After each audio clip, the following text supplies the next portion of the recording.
चैत्री नवरात्रि निमित्ते श्री महाकाली माताजीना मंदिरे गायत्री परिवार द्वारा 9 दिवस यज्ञ अनुष्ठानનું આયોજન કરવામાં આવ્યું હતું।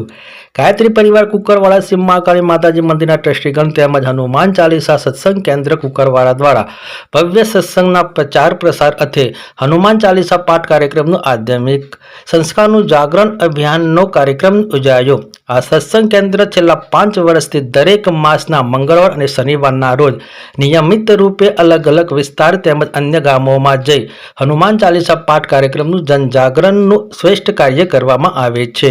હનુમાન ચાલીસા કેન્દ્ર કુકરવાડા દ્વારા અત્યાર સુધીમાં 340 હનુમાન ચાલીસા પાઠ નિઃશુલ્ક કાર્યક્રમ કરવામાં આવ્યા છે। આ શુભ કાર્યક્રમ પ્રસંગે કુકરવાડા ગામજનો ખૂબ મોટી સંખ્યામાં હાજર રહી સત્સંગ કાર્યક્રમમાં જોડાયા હતા। उत्तम कुमार कांतिलाल रावल कुकरवाड़ा वतनी छूँ અને રાષ્ટ્રીય સ્વયંસેવક સંઘ પ્રેરિત વિશ્વ હિન્દુ પરિષદ અને ધર્મ જાગરણ વિભાગ દ્વારા છેલ્લા 5 વર્ષથી અમારું આ હનુમાન ચાલીસા સત્સંગ કેન્દ્ર ચાલી રહ્યું છે। આ સત્સંગ કેન્દ્રમાં આ દિન સુધી અમે આટલા સમયે 339 કાર્યક્રમો આજે પૂર્ણ કર્યા છે। એટલે અવિરત યુવાનો દ્વારા એક રાષ્ટ્ર નિર્માણની પ્રક્રિયા થઈ જતી અને લોકો સંસ્કારલક્ષી શિક્ષણ મળે। તદુપરાંત વર્તમાન સમયે હનુમાનજી દાદા જે સાક્ષાત છે કરીના દેવતા તરીકે અને ઘરે ઘરે હનુમાન ચાલીસા થાય અને બાળકોમાં શરૂઆતથી સંસ્કારનું સિંચન થાય અને રાષ્ટ્ર નિર્માણની પ્રક્રિયા તરફ આગળ વધે એવા પ્રયત્નો બધા યુવાનો કરી રહ્યા છે।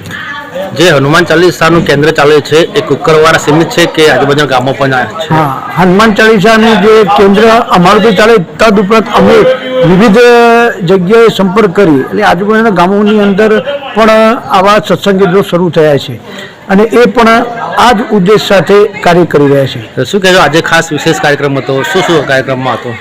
આજનો વિષય આજે 26 તારીખ છે, 26મી માર્ચ, એટલે કે મહાકાળી માતાનો પ્રાગટ્ય દિવસ છે અને એ પ્રાગટ્ય દિવસની ઉજવણી પેટે આપણે આ હનુમાન ચાલીસા મહોત્સવ જે કહી શકાય એવું આયોજન કર્યું હતું।